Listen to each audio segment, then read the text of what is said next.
Everyone, it's Caslo, and we're back looking at some media tour stuff from the Endwalker media tour.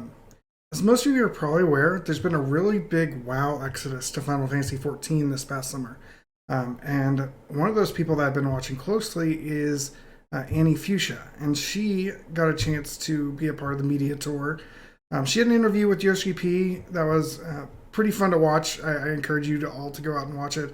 But I want to dig in and see what kind of her first impressions were um, regarding Endwalker as a whole, especially since she hasn't even got two Shadowbringers yet. She is still working her way through Stormblood. So let's go ahead and take a look. Hey guys, I'm Annie and welcome to my YouTube channel. Today I wanted to sit down a bit and just talk about the Endwalker media tour that I attended just about 2 weeks ago. I am very happy and feel very privileged that I was even invited to such an event, so I wanted to sit down and properly talk about what actually happened. The day started off early in the morning with Naoki Yoshida talking to us about all of the thoughts around Final Fantasy as a whole, as a franchise, and as a game of the MMORPG as we play currently. He covered many things to do with Final Fantasy XIV, going back all the way back to ARR 1.0 and then coming to where we are now. As we all know, with Endwalker, the main storyline, the main story arc is going to have an ending and then something new will start after that. So that was something that he also was talking to us about. Something else that was interesting that Yoshida talked about was the trust system. So for me, as I still haven't really played Shadowbringers, this was kind of new to me. I am not familiar with the trust system. I did think that it was really interesting to hear what he's got to say about it. The idea is that sometimes people get afraid that when an MMORPG has too many things that are automated or played solo, that it takes away from the MMO feeling of it. But he was talking about how there's people who may, for one reason or another, not want to, or maybe be a little bit afraid of playing with other people and therefore never trying an MMORPG. But when there's systems in place that makes it easier and for the content to be more accessible even for solo players, it might make them one day want to take that leap forward and actually play with other people as well once they are more comfortable with the game content itself. And I thought that was really insightful and very interesting to hear from Yoshida himself. After the introduction as a whole, we were all separated into different groups. I was in groups with Mayoni and Shimpai, big fan by the way. We were all given access to Endwalker gameplay and we all just jumped in and were able to do whatever we wanted.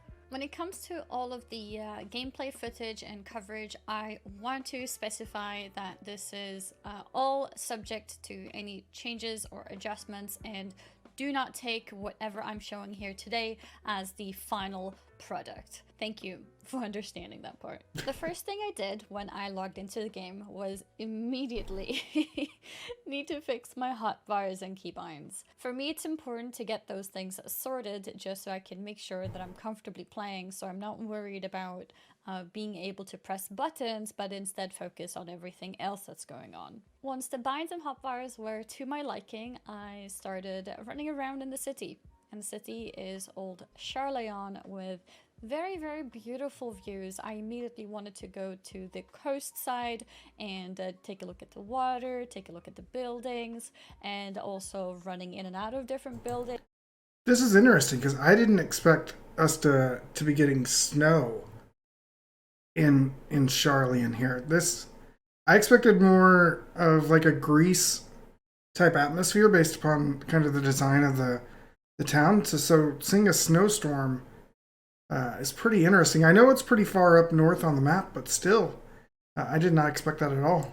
Things, trying to get to the corners of, oh, hi Luna, trying to get to the corners of the map to see how far I can get, and yeah, it was It's a really beautiful city, and I think Luna agrees here. After running around in the city for a while, I decided that, hey, I want my bunny boy to be, personally made by me. So I want to go back and customize it from scratch so I can be very happy with how it turns out. We were provided with Fantasia, so that was not a problem at all, and I was gonna get straight back into customizing my character.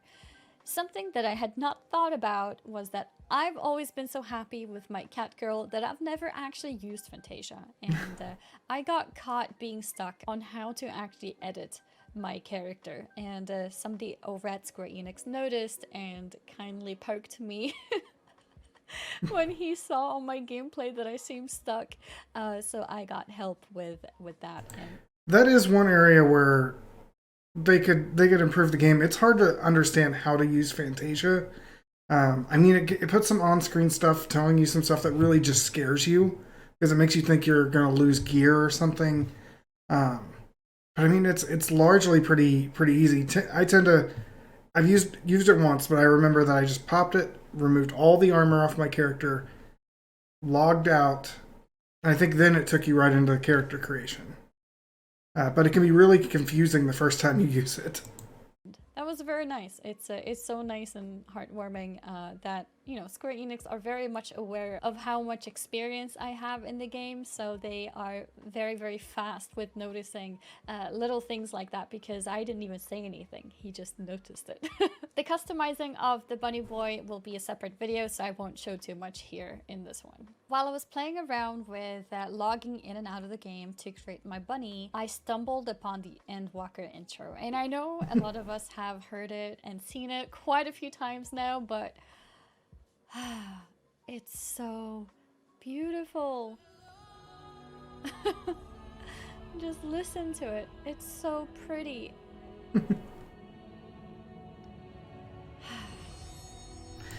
And the interesting thing is that's one of the most intricate intro screens we've had. I mean, Stormblood just has kind of like fire going. Heavensward just has a shimmer. Shadowbringers, we've got the night sky there. But this one has like a full animated kind of intro here, which is very different from the other expansions. Yeah, I just had to include that real quick because the intro still amazes me. It's so short but on point, and it's just such a great intro. It's perfect in every single way. Now that all the prep was in place, I finally wanted to actually play some Endwalker, and the first thing I wanted to do was to try the Reaper. So very close to where we started, I found some target dummies in the city of Thavnir, just by the coast. So I started going and just pressing some buttons and see what happens. The Reaper feels really cool, and it also looks very cool, as you can see. One of the things that caught my attention was that the Reaper, just like the Red Mage that I have some experience on now, has the 2 bars, the double bars. It is, however, played very differently. From what I understood when playing around with it, it's a lot to do with filling 1 bar in order to be able to use those resources to fill the 2nd bar, and then filling that 2nd bar in order to be able to use some other special abilities after that. And it was very interesting. I think I'm kind of realizing that I'm enjoying these type of bars filling up, some kind of progression in a way. I don't know, but I enjoyed playing Reaper. It was very cool. So after I'm very excited for Reaper as well. I think it's one of those first 5 jobs I'm gonna level. Because right now I think I'm sticking with Red Mage. That's gonna be my first one. Then it's probably gonna be White Mage or Summoner. One of the two. And then I also want to level Gunbreaker. So this might be the 5th. It might jump in between one of those. We will see. After having played around with the Reaper a little bit, I wanted to try Sage. And since Sage is a healer, I didn't really want to spend time on the dummy, but instead I wanted to go into a dungeon. And I thought this is a perfect opportunity for me to try out the trust system. So I did. But before I did that, I wanted my character to feel a little bit more like... Oh no. Doing the trust system on a healer. Oh. That's like the worst role to actually do the trust system on, I think. That and tank are both kind of bad because you're going to get quick Qs on those 2 rolls anyways. DPS, it kind of helps ease that roll restriction, but I don't think I've ever healed with a trust before. I'm kind of interested to hear what she has to say now. like me and not like this hunk bunny boy. So I went ahead and fantasiaed into a Lala.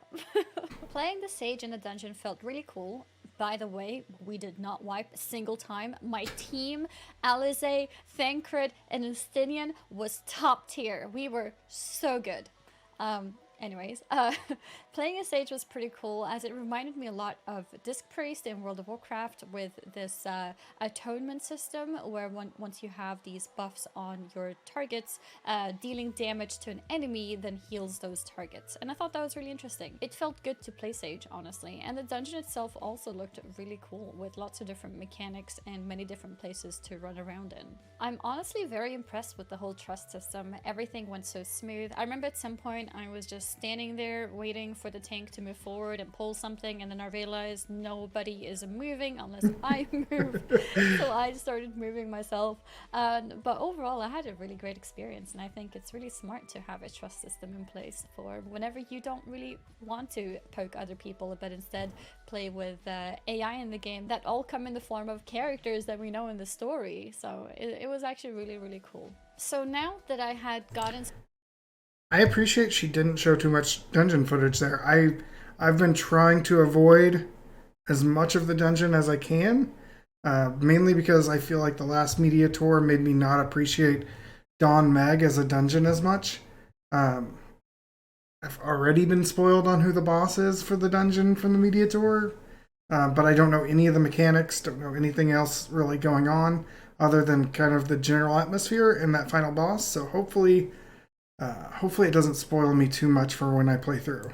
Some experience playing the Reaper in the Sage, I wanted to go back to classes that I have been playing myself, so that's the Red Mage and the Summoner.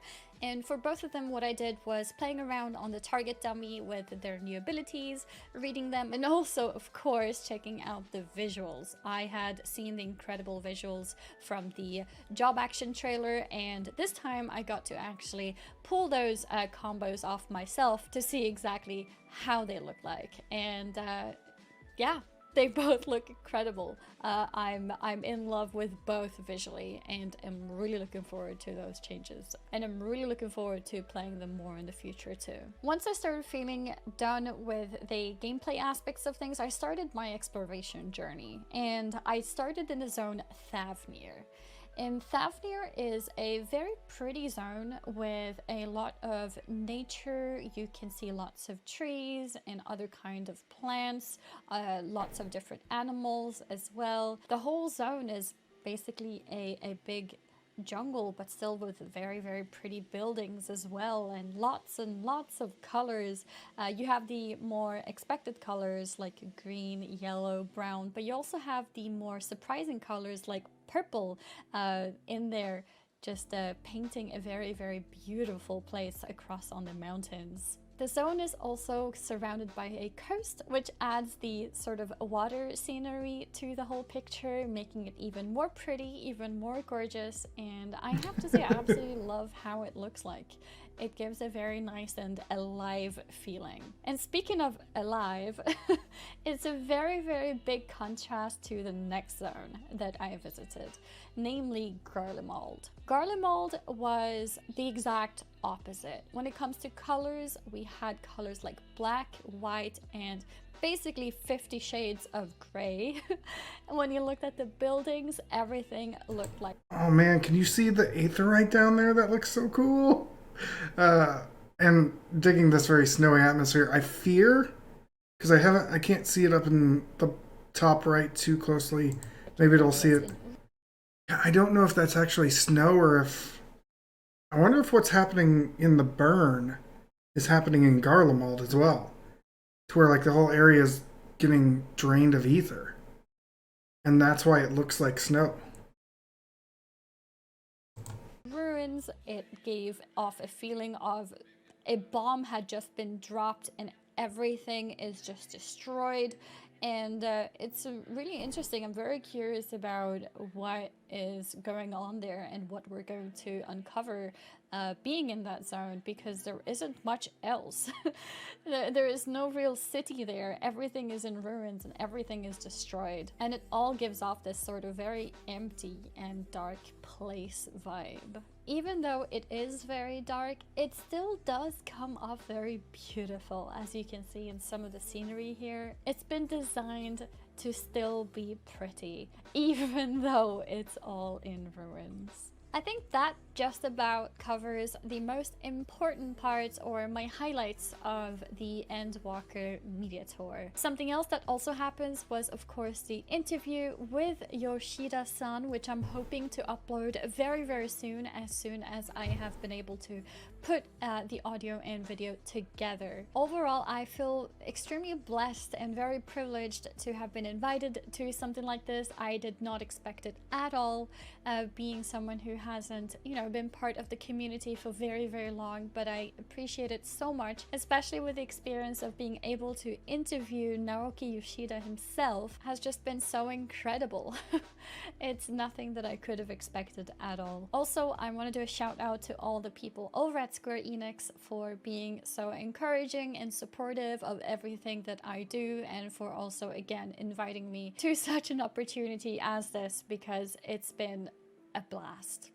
It's been a blast. Thank you so much. And thank you to all of you guys at home who are actually watching this. For those of you guys who know me, I am more of a streamer rather than a YouTuber. So having footage from an Endwalker media tour has been a new challenge for me, to put together content in a very concise way for you guys to be able to take in, like I've done here in this YouTube video. I don't normally do things like this. So thank you guys so much for supporting. If you have any kinds of feedback for this video, please put it in the comments below. I will be making sure to read everything. And if you liked it, also don't forget to like and subscribe, so I can, continue doing these kinds of things. Bye bye everyone, and thank you. All right, well, that was Annie's impressions of the Endwalker media tour. I'm going to leave a link in the description below so you can go give this video a watch yourself. Be sure to go over there, send it a like, make some comments, help push that algorithm along. A lot of really interesting stuff that I hadn't seen yet, mainly because I've been trying to segment off kind of what I've been watching. Definitely kind of dig that Garlemald zone for sure. And I hope snow's not very common in Sharlayan, because that zone from the trailers is just so beautiful. I don't want it to be ruined by snow, but that's just me. But thanks for watching, guys. If you like this video, you want to see some more, let me know in the comments below. Give me a like on this video. I can hear the dogs going crazy. I probably should go calm them down. But feel free to subscribe so you can see all my videos as they go up. Links in the description below to my social media, and I will see y'all next time. Take care.